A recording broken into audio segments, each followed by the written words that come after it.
Good evening everyone, Ragewood here, back with another Godforge video.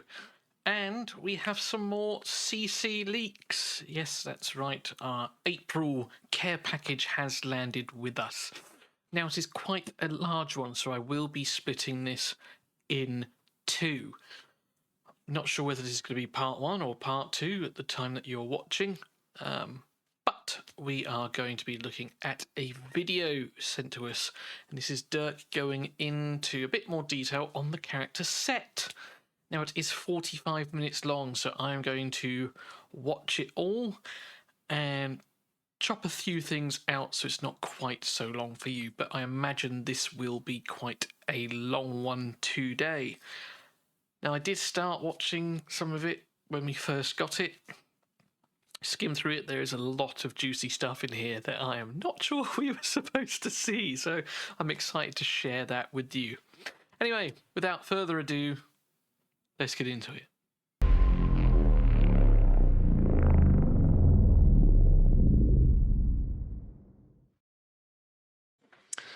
So this next part, we're not that far on, right? He's talking about whether Set's attack is a melee or a ranged attack. And then we get something really interesting pop up that I'm actually going to slow down to half speed because it's really interesting. I'll mute it for a second just so we get rid of that sort of robotic static. So he pulls up. This is obviously like their wiki or something. Again, don't know if we're supposed to see this or not. But it's got like Confluence, it's a Confluence page, right? And there's a few things here, guys. Okay, now, not only do we see all of Set's abilities and things, so we got his basic things here. So he's an Aru, Chaos, Cunning, Disruptor. These are all things that we knew, right? We see his max level 60 stats, okay? So he's going to have 20k HP, plus 6, I guess, per ascension. Same with the attack, same with the defense, same with the speed, plus 5 ascension bonus, looks like. It's going to get, initiative. We know that's initiative now. I was always certain, but I know that it definitely is because it's mentioned. But more importantly, if you look on the far right there, we see some heroes, and I don't know if we're supposed to see those. We also see their rarities too, which I think is super cool. So over there we have Apophis, we have Jackal's Dwat, we have Wadjet. Cleopatra's confirmed as an epic, and we also have Sekhmet as well. So Sekhmet, Wadjet, Jackal's Dwat, and Apophis are all brand new leaks to us. This is not something that we've seen before. Again, not sure something that we should have seen. This I thought was really cool. So let's go take a look at those heroes very briefly. So we are going to start with the first person that we see here, and that is Apophis, also known as Apep. He is the god of chaos and darkness and is the primary antagonist for the god Ra. Sort of depicted almost like a world snake, if you know, in Norse mythology. Similar sort of vibe. You've got this whole massive world snake thing. So that is going to be so cool to see. I cannot wait to see this massive cobra in the game on the opposite side of the field, spitting at us, or however they depict it, I don't know, but the idea that we've got a fuck-off sized snake in the game is really, really cool, and I was super psyched to see that name.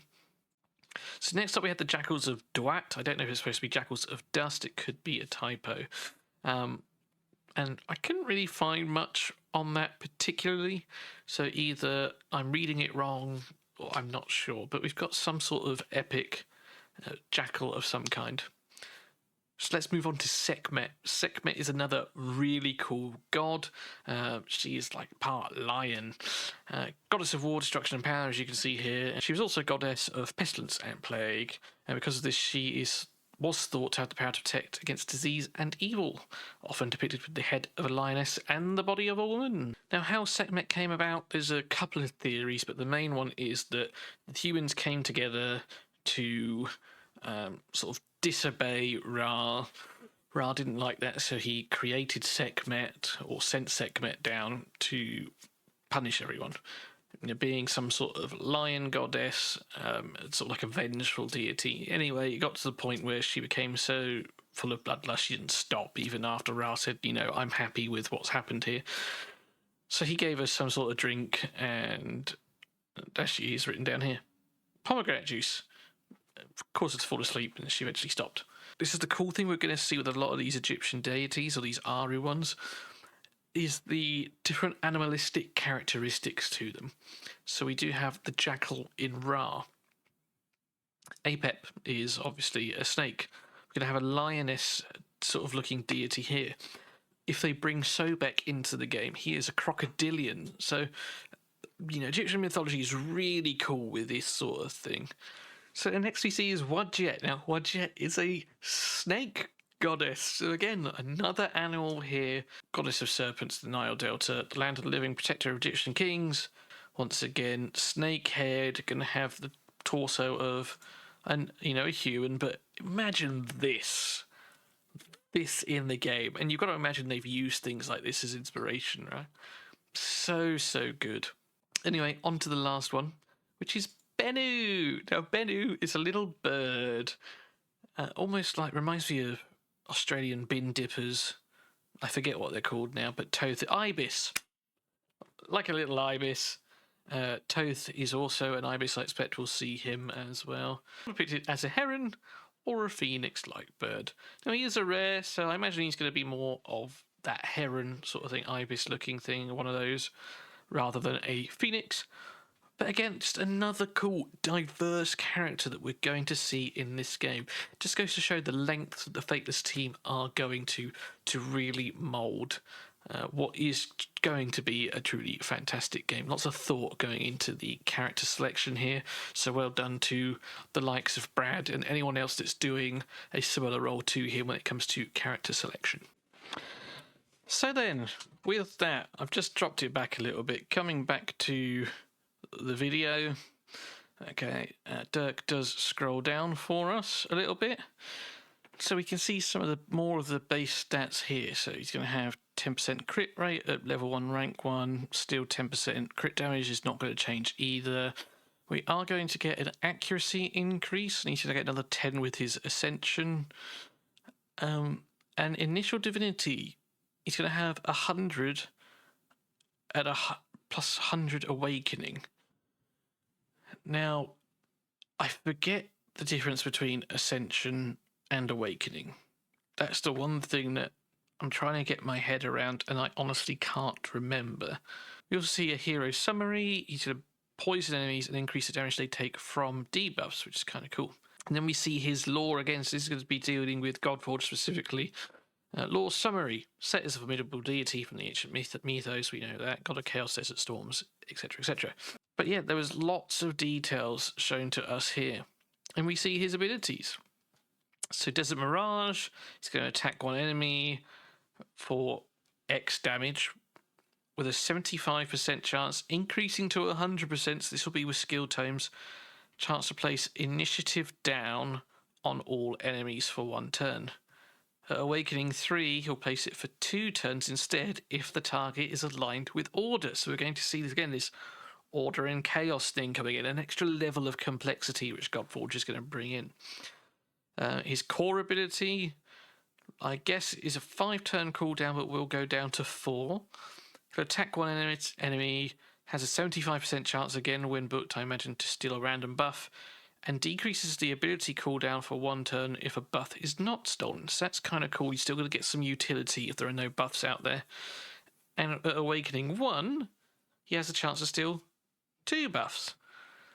So again, Awakenings, it's really going to tick me off But I imagine, say, it's to do with getting multiple copies of the hero as opposed to the star ratings. But that might be the other way around. This might be the star rating stuff, and the Ascension is the multiple copies. And then we have Seeds of Chaos. Attacks all enemies for X damage, with a 50%, again, I imagine, going up to 75% chance of placing Despair for 1 turn. Now, Despair is written in pink, so that is going to be a control ability, as we know from what we've seen so far. But he'll also have a 75 booking to 100 chance to place accuracy down for 2 turns. So initially, this is Divinity. He's going to start with 0, and the cost is 1,000. Ascension 5 or Awakening 6, whatever it was, he's going to get 100 to begin with, which I thought was kind of cool. And his generator, he's going to gain 20 Divinity when damaging an enemy. Now, 20 doesn't seem like a lot, so he's obviously going to be getting some passive Divinity too. But Awakening 5, he'll also increase the cooldown of the core ability on a random enemy by 1 turn. So there you go. We've got, some cooldown, putting stuff on cooldowns, a lot of control there, some despair, so some more control, even if it's not a fear mechanic. Lots of control here. His passive Eternal Spite, when an enemy places a debuff on him specifically, it increases the ultimate divinity by 2%. 2% of 1,000 is 20, so we're going to be getting another 20 there whenever he gets debuffs placed on him. Imprint. Eternal Spite. So this is the bit that you take off of him to put onto a weapon. Whenever an enemy places a debuff on this hero, increases their ultimate divinity by 1%. So we can see this whole sort of weakened version coming in. Now, we know Fateless have done this specifically because they are aware of potentially broken combos with other heroes. So it's a 1% increase rather than a 2%. But again, if you're playing something like Spider, where you're going to get lots of poisons or something on you, this will work really well. And I think that's it for now that we see. It's honestly about average right now. It's maybe at the upper end of average, but about average. Yep, I describe myself the same too. So this is something I wanted to share with you as well. So he's implementing the VFX on the basic attack. So we can see this shadow and poison type that we saw earlier. And he's just adjusting the keyframes so that they all add up quite nicely. If I drop it back like 20 seconds, you can see, so he's deciding, you can't tell if it's a bit early or a bit late. He thinks it's all right there, and you can see the VFX coming through, broken down. So that shadow and energy types coming through there. And I thought this was really cool to see. And obviously, spoilers alert, part of the leaks is we do see the finished copy as well. But yeah, it looks really cool. I hope they actually share this with the wider audience. Maybe not this exact one, it could be something different. Because I think it's really cool to see this sort of thing. And I know a lot of others out there would also feel the same. And, as much as this is my opportunity to show you, me showing you a 45-minute film, it's not something that you're going to want to watch and sit through. At least I believe you don't. Tell me if I'm wrong down below. So we're just showing you snippets, so hopefully they can show you something as well. I thought this was hilarious as well. I love Dirk. You can tell he's like a parent. Some of his mannerisms and things like that, I've loved watching him work. It's been really cool. But this I thought was particularly funny. Oh, Initiative down. That's right. Initiative down 1. Initiative down 1. This is immediately getting changed. I don't know who's trying to sneak this in here. This is Paul. Paul's nerfing all the characters before we even started yet. He's too afraid of their power. I'm like, Paul, they're gods. Relax. He's literally just changed the debuff there from initiative down 1 to initiative down 2. Now, if this stays in the game or not, who knows? We'll know who did it if it does stay in the game. But he didn't change this one here, so I imagine this is just a little bit of a joke because he knew that some others were going to see it. But I thought it was kind of funny. So we have some more leaks here. Now, you probably can't see it. I will try and zoom in. but I'm not sure how successful that's going to be. It's not. Maybe I can get a keyframe, but here it says Shamash. Just underneath it, it says Shield Maiden. So again, Shield Maiden seems to me to be very Asgard, very Nordic. And again, perhaps another common or uncommon hero, maybe uncommon, that has been revealed to us in this little video right here. So yeah, quite a few heroes being spoiled today. So moving towards the end then, we get to see it play in game. Now I watched him scroll through everything, there was nothing there shown that we didn't already see the other day, so you haven't missed anything there. But we see initiative down apply there, so that's obviously working as well. Doesn't apply to the other one though, I don't think, so the all enemies thing might not be working yet, but again that could just be a bug that we see from that they currently have. One more, just enjoy it. That's looking pretty solid. I say it might be a bug. It might not have even just been implemented into the game code yet, which is also highly likely. No, but it did go there, so it clearly is working. He just missed the 50-50 chance or whatever it was last time. So there you go. That was that one, guys. Again, quite a long video. I've cut an awful lot of it out and brought up just a few things I thought that were interesting. Not sure how long this is going to be. By the time I've edited it, you'll find out whether it's going to be one video or two. I imagine this is going to be one part, and the second part will be the other stuff that we saw, which is really cool. But yeah, for now at least, I might do an outro in a minute. If this is the end, thank you for watching. Take it easy. Look after yourselves. Work hard, but as always, play harder. And I'll see you in another one soon. Cheers.